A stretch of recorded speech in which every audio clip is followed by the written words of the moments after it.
Dear students, यह video class 12 subject biology chapter number 3 का part 7 है।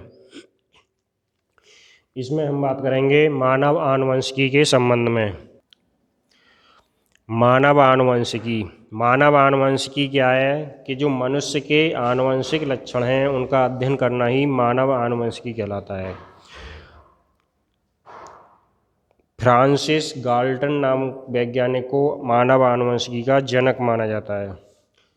अब आनुवंशिक विशेषकों यानी आनुवंशिक लक्षणों का अध्ययन करने की दो विधियां होती हैं। एक तो विशेष आनुवंशिक लक्षणों को प्रदर्शित करने वाले कुटुंबों यानी परिवारों की वंशावलियों का अध्ययन करना। सेकंड, यदि जुड़वा बच्चे हैं तो जुड़वा बच्चों के अध्ययन द्वारा आनुवंशिक और उपार्जित लक्षणों को पहचानना, यानी इनमें कौन से आनुवंशिक लक्षण हैं और कौन से उपार्जित किए गए लक्षण हैं। तो इन दो माध्यमों से मानव आनुवंशिकी का अध्ययन किया जाता है। अब आता है जुड़वा बच्चे, यानी जुड़वा क्या होते हैं, किस तरह से होते हैं। जुड़वा बच्चे आप जानते हैं, जुड़वा बच्चों को इंग्लिश में ट्विंस कहते हैं और इनका दूसरा नाम यमज, यानी इनको यमज भी बोला जाता है। तो यमज या जुड़वा बच्चे या ट्विंस, तो आप सभी जानते हैं वैसे जुड़वा बच्चे कैसे होते हैं, यानी एक साथ जन्मे दो बच्चे जुड़वा बच्चे कहलाते हैं। ये मुख्य रूप से तीन प्रकार के होते हैं जुड़वा। एक युग्मजी यानी समरूप यमज, दूसरा भ्रांति यमज अर्थात द्वियुग्मनजी और तीसरा श्यामी यमज। तो एक युग्मनजी अर्थात समरूप यमज कब होते हैं, जब एक युग्मनज, यानी आपको पहले बताया गया कि जनन में युग्मकों के संयोजन से युग्मनज बनता है। तो जब युग्मनज बन जाता है तो युग्मनज के प्रथम विदलन से दो ब्लास्टोमियर्स बनते हैं। दो ब्लास्टोमियर्स बनते हैं और दोनों ब्लास्टोमियर्स बन के पूर्ण रूप से अलग अलग हो जाते हैं और अलग अलग होने के बाद उनका अलग अलग ही विकास होता है और अलग अलग बच्चे के रूप में जन्म लेते हैं। इनका जीनी और आनुवंशिक रचना यानी दोनों रूप से, बाहरी और जीन दोनों ही रूप से एक जैसी रचना समान होती है। इनके दोनों लक्षण समान होते हैं और ये दोनों एक ही लिंग के होते हैं, यानी दोनों लड़का होंगे या दोनों लड़की होंगे, क्योंकि ये एक ही युग्मनज से विकसित हुए हैं। सेकंड आता है द्वियुग्मनजी यानी भ्रांतीय यमज। द्वियुग्मनजी ये दो अंडाणुओं के एक ही समय में निषेचन से बने होते हैं, यानी जब अंडाणुओं का निषेचन होता है तो ये दो अंडाणुओं से बनते हैं, लेकिन दोनों का निषेचन एक ही समय में होता है, जिससे दो युग्मनज बनते हैं और दोनों युग्मनजों का स्वतंत्र रूप से अलग अलग विकास होता है।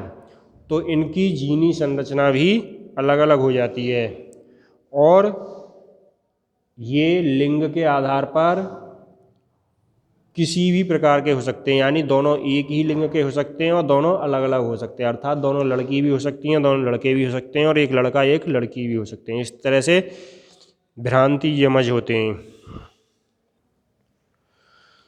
थर्ड, तीसरा आता है श्यामी यमज। श्यामी यमज ये लगभग समरूप यमज की भांति होते हैं। तो ये भी एक ही युग्मनज से बनते हैं, लेकिन जब ये विदलन के बाद दो ब्लास्टोमियर बनते हैं तो समरूप में दोनों ब्लास्टोमियर अलग अलग हो जाते हैं, परंतु यहाँ पर ये अलग अलग नहीं हो पाती, ये किसी न किसी एक स्थान पर आपस में जुड़े रह जाते हैं। हाथ से भी जुड़े हो सकते हैं, सिर से भी जुड़े हो सकते हैं, पेट से भी जुड़े हो सकते हैं, पैरों से भी जुड़े हो सकते हैं, यानी किसी एक स्थान से दोनों आपस में जुड़े रह जाते हैं और पूर्ण रूप से अलग नहीं हो पाते।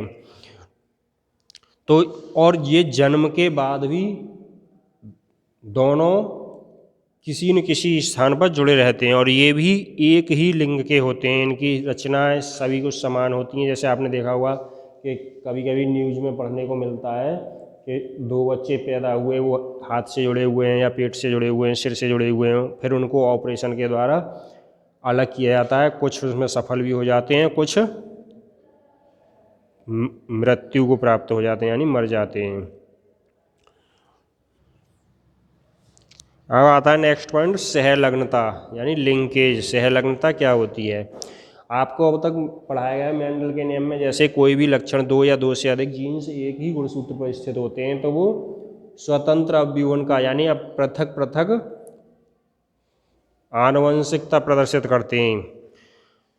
परंतु कभी कभी क्या होता है कि दो या दो से अधिक जीन्स एक ही गुणसूत्र पर और एक दूसरे के पास स्थित होते हैं, परंतु स्वतंत्र अपव्यूहन प्रदर्शित नहीं कर पाते, बल्कि एक साथ वंशागत होते हैं। तो यही घटना या यही प्रक्रिया सहलग्नता कहलाती है। इस सहलग्नता को सबसे पहले मॉर्गन नामक वैज्ञानिक ने ड्रोसोफिला यानी एक फल मक्खी होती है जिसकी प्रजाति है ड्रोसोफिला में देखा, और उसी आधार पर बताया कि जो जीन्स एक ही गुणसूत्र पर होते हैं और उनके अलग न होने के कारण सहलग्नता उत्पन्न होती है। इसकी तीव्रता गुणसूत्रों में जीन्स की दूरी पर निर्भर करती है, यानी जीन्स दोनों कितने दूरी पर हैं उसी के आधार पर इनकी तीव्रता निर्भर रहती है।